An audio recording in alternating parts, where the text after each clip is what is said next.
जी हाँ साथियों, आज की क्लास में हम पार्ट्स ऑफ स्पीच के बारे में पढ़ेंगे। पार्ट्स ऑफ स्पीच क्या है, पार्ट्स ऑफ स्पीच के कितने पार्ट्स हैं, और हाँ, पार्ट्स ऑफ स्पीच से रिलेटेड जितने भी क्वेश्चन कॉम्पिटिटिव एग्जाम में पूछे जाते हैं आज हम आपको इस वीडियो के माध्यम से कराएंगे। आप किसी भी कॉम्पिटिटिव एग्जाम को क्रैक कर सकते हैं। पार्ट्स ऑफ स्पीच से बहुत सारे सवाल पूछे जाते हैं। स्टार्ट करते हैं पार्ट्स ऑफ स्पीच। वीडियो को अंत तक देखें। चैनल को सब्सक्राइब नहीं किए हैं तो चैनल को सब्सक्राइब कर लें।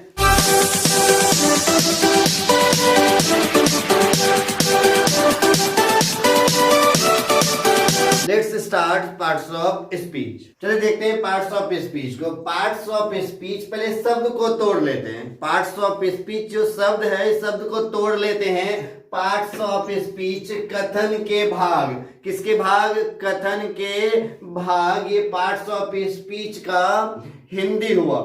अब आगे पार्ट्स ऑफ स्पीच कहता क्या है, पार्ट्स ऑफ स्पीच टर्म क्या है, कि हम आपको बता रहे हैं, इसलिए वीडियो को गौर से देखिए। Parts of speech is a class of words.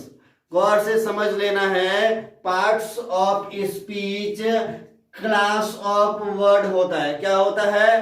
Class of word, शब्द संग्रह होता है। Based on the words function, किस पे आधारित होता है? वर्ड के फंक्शन पर, वर्ड के प्रयोग पर यह बेस्ड होता है। The way it works in, ये बात एप्लीकेशन में तब आएगी जब कोई सेंटेंस दिया हुआ रहेगा और सेंटेंस में शब्दों का अनुप्रयोग पर निर्भर करता है। क्या निर्भर करता है? तो यह टॉपिक पार्ट्स ऑफ स्पीच, जिसको और में समझाया गया है, इसी को आप दूसरे शब्दों में कैसे कह सकते हैं? कहा गया है according to the work function in a sentence, किसी वाक्य में वर्क के फंक्शन के अनुसार, शब्द के अनुप्रयोग के अनुसार किसी वाक्य में। आगे कहा गया English words are categorised into 8 groups. जो इंग्लिश के वर्ड हैं उसको 8 ग्रुप में बांट दिया गया है। कितने ग्रुप में? 8 ग्रुप में से बांटा गया है। जिस 8 ग्रुप को हम लोग क्या नाम दिए हैं? पार्ट्स ऑफ स्पीच, कथन के भाग। पार्ट्स ऑफ स्पीच मतलब स्पीच के कई सारे पार्ट्स हैं, बहुत सारे पार्ट्स हैं। आपको लगता होगा हमने पढ़ रखा है, आपको ये भी लगता होगा बड़ा आसान है, लेकिन जो इस वीडियो में आपको बताया जाएगा वो आपको जरूर क्लिक करेगा।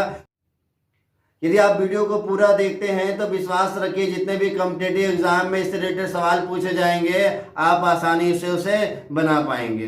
चलिए देखते हैं इस पूरे कंटेंट को क्या कहता है पार्ट्स ऑफ स्पीच। आगे आपके सामने में एक सेंटेंस गौर से दिख रहा होगा, हमने कुछ गोल घेरा भी लगाया। क्या लगाया?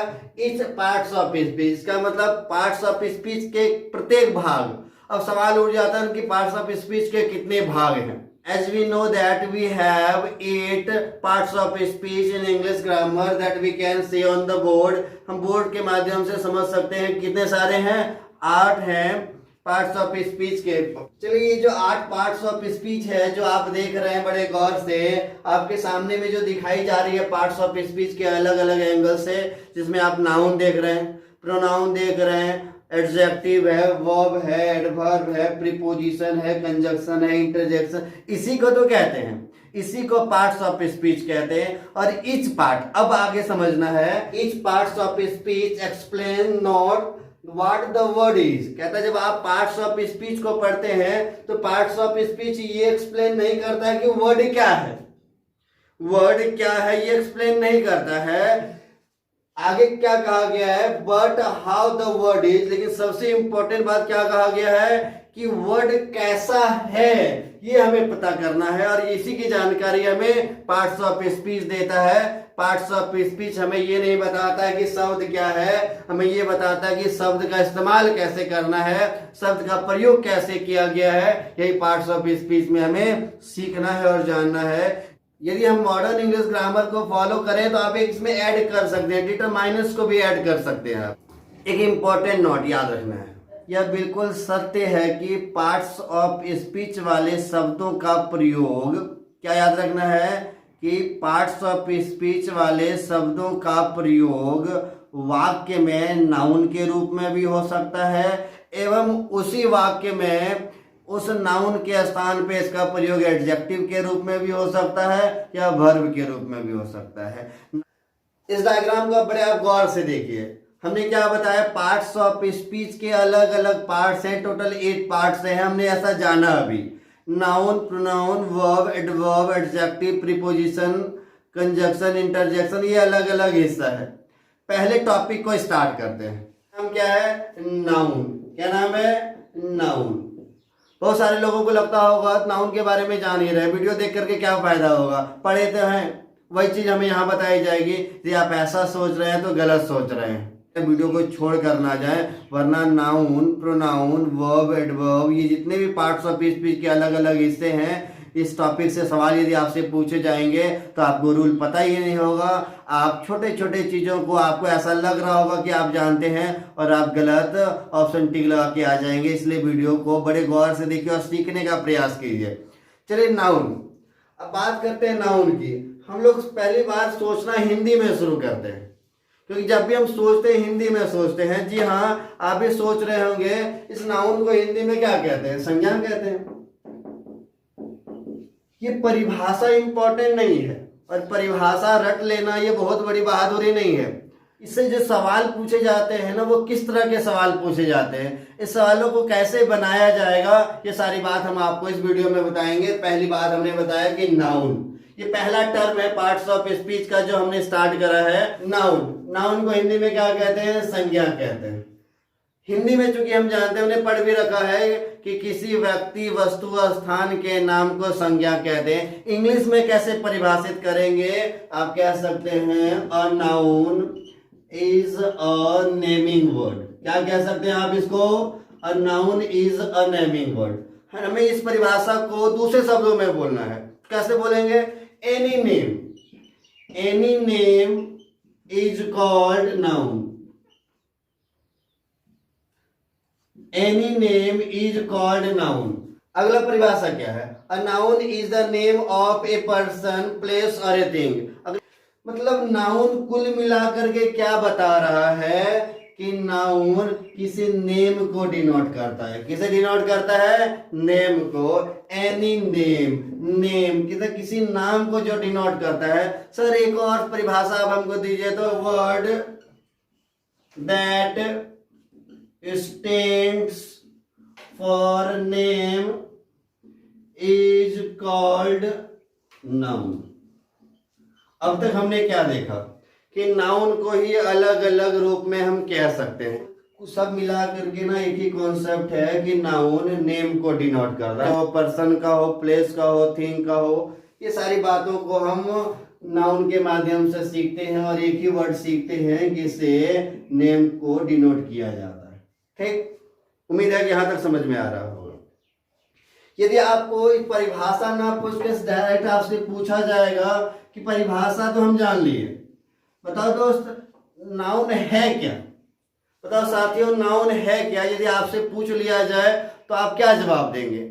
आप परिभाषा बता देंगे। यदि परिभाषा से सेटिस्फाई हो गया, फिर आपसे पूछ रहा है कि नाउन क्या है, तो बता देंगे ना कि noun is a part of speech.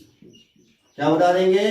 कि नाउन पार्ट्स ऑफ स्पीच का एक हिस्सा है। एग्जाम्पल लेते हैं और समझते हैं। हमने क्या बताया कि पर्सन के नाम को डिनोट करता है। पर्सन में आप किसी का भी नाम ले लीजिए, Ram, Shyam, Sita, Rita, Gita, president, prime minister, Donald Trump, ये बहुत सारे नाम आप ले सकते हैं। बात करते हैं प्लेस की। प्लेस में बहुत सारा, दिल्ली है, पटना है, इवन हमारा गोड्डा है जो झारखंड में पड़ता है, और बहुत सारे प्लेस के नाम हो सकते हैं। बात करते हैं थिंग की। बहुत सारी वस्तुएं हैं, जैसे हमारे हाथ में ये मार्कर है, बोर्ड है, पेपर है, पेन है, ये सारे थिंग है। एनिमल की भी बात कर लेते हैं। एनिमल में काउ, गॉट, डॉग। ये डॉग बहुत परेशान करता है, वो करता है क्या? ठीक, आगे बढ़ते हैं। हमने क्या देखा अभी कि नाउन में person, place, thing, animal, idea, ये सब के बारे में बताया जाता है। इसके नाम के बारे में हम जानते हैं। नाउन्स, अब समझते हैं कॉन्सेप्ट ऑफ नाउन को। Nouns are used in sentence in two different ways. कहता है किसी वाक्य में नाउन का प्रयोग दो अलग अलग रूप में हो सकता है, तो कौन कौन सा वो रूप है, समझते हैं बारीकी से इसको। कहता है वाक्य में नाउन का प्रयोग दो रूप में हो सकता है, पहला सब्जेक्ट के रूप में इस्तेमाल किया होगा और दूसरा या तो ऑब्जेक्ट के रूप में इस्तेमाल किया होगा। सवाल ये है कि जब सब्जेक्ट के रूप में किया गया होगा तो इसका नाम क्या होगा, और जब ऑब्जेक्ट के रूप में इसका प्रयोग करेंगे, किसका प्रयोग, नाउन का प्रयोग वाक्य में दो रूपों में हो सकता है, पहला सब्जेक्ट और दूसरा ऑब्जेक्ट। जब नाउन का प्रयोग सब्जेक्ट के रूप में होगा तो याद रखना इसको परफॉर्मर्स ऑफ एक्शन कहते हैं। क्या कहते हैं, परफॉर्मर्स ऑफ एक्शन कहते हैं। सवाल ये उठ जाता है कि जब ऑब्जेक्ट के रूप में इसका इस्तेमाल होगा तब उसे क्या कहेंगे, तब उसे हम रिसीवर्स ऑफ एक्शन कहते हैं। क्या कहते हैं, रिसीवर्स ऑफ एक्शन कहते हैं। ये दो टर्म आपके सामने नया आ गया। इस टर्म को ना बड़े बारीकी से समझते हैं। ऑब्जेक्ट, अब जब आप ऑब्जेक्ट को बारीकी से पढ़ेंगे तो ऑब्जेक्ट दो तरह के होते हैं। काइंड्स ऑफ ऑब्जेक्ट की बात करें तो there are basically two types of object. The first one is direct object और दूसरा है इनडायरेक्ट ऑब्जेक्ट। अब यहाँ पे इसका प्रयोग क्यों किया गया है, आखिर यहाँ पे इसका इस्तेमाल क्यों हुआ है, ये समझना है। कि nouns act as direct object and indirect object. कहते वाक्य में नाउन एक्ट डायरेक्ट के रूप में भी करता है या फिर इनडायरेक्ट ऑब्जेक्ट के रूप में भी करता है। तो ये डायरेक्ट ऑब्जेक्ट क्या है, इनडायरेक्ट ऑब्जेक्ट क्या है। क्या direct object, direct object answers the question of whom और what। फिर से समझते हैं कि direct object answers the question of whom और what। हिंदी कहा गया है कि इसमें whom और what का आंसर किया जाए उसे हम डायरेक्ट ऑब्जेक्ट कहते हैं। Example, he caught the fish, he caught the fish. अब सवाल ये है ना कि डायरेक्ट ऑब्जेक्ट कौन सा है, इसमें तो फिश है। सवाल ये भी उठता है कि डायरेक्ट ऑब्जेक्ट फिश कैसे है।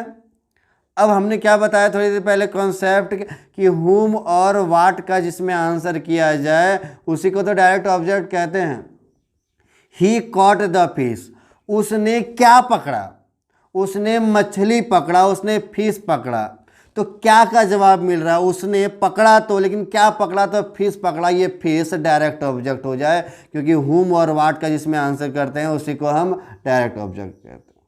ठीक, समझ में आ रहा होगा। दूसरे शब्दों में ऐसा कह सकते हैं, other word we can say that direct object receive the action of the verb. मतलब direct object action of the verb को रिसीव करता है। ठीक, आगे बढ़ते हैं। दूसरा है इनडायरेक्ट ऑब्जेक्ट। सवाल यह है कि इनडायरेक्ट ऑब्जेक्ट अब क्या है। Indirect object answers the question to whom और फॉर whom। इनडायरेक्ट ऑब्जेक्ट में टू whom और फॉर whom के कॉन्सेप्ट को समझना है। एग्जाम्पल लेते हैं, they sent him money. Example हमने लिया, दे सेंट हिम मनी। अब पता करना है कि इनडायरेक्ट ऑब्जेक्ट कौन सा है। इसमें इनडायरेक्ट ऑब्जेक्ट हिम है। आप बोलेंगे कैसे, indirect object answers the question to whom for whom। हमने क्या बताया कि टू whom का या फॉर whom का जो रिप्लाई करता है, जो आंसर करता है, उसी को इनडायरेक्ट ऑब्जेक्ट कहते हैं। दे सेंट हिम मनी, उन लोगों ने उसे पैसा भेजा। उन लोगों ने उसे से मान लेते हैं कोई राम है, राम को पैसा भेजा। तो किसको भेजा, तो राम को भेजा। राम क्या है, यहाँ पर टू whom का प्ले कैरेक्टर कर रहा है, टू इसलिए यहाँ पर राम या हिम इनडायरेक्ट ऑब्जेक्ट होगा क्योंकि यहाँ पे टू whom का आंसर कर रहा है। ये रही बात डायरेक्ट इनडायरेक्ट की। यदि आप इनडायरेक्ट को भी दूसरे शब्दों में कहना चाहे तो in other word indirect object receive the direct object. आपके लिए बहुत ही बेनिफिशियल होगा, शब्द को हम बार बार दोहरा रहे हैं।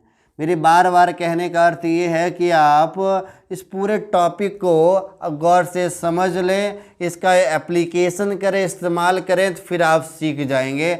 आपको अभी भी लग रहा होगा कि बड़ा आसान है, लेकिन जो टर्म आपके सामने रखे जाएंगे वो आगे बहुत ही यूजफुल होगा आपके लिए। जो बच्चे कंपटीशन की तैयारी कर रहे हैं उसके लिए ये वीडियो, इस चैनल के माध्यम से जितने भी वीडियो अपलोड किए जाएंगे ये सब आपके लिए यूजफुल होगा और हेल्पफुल होगा, ताकि आप एग्ज़ाम को बड़े अच्छे ढंग से क्रैक कर सकें और अच्छे स्कोर ला सकें।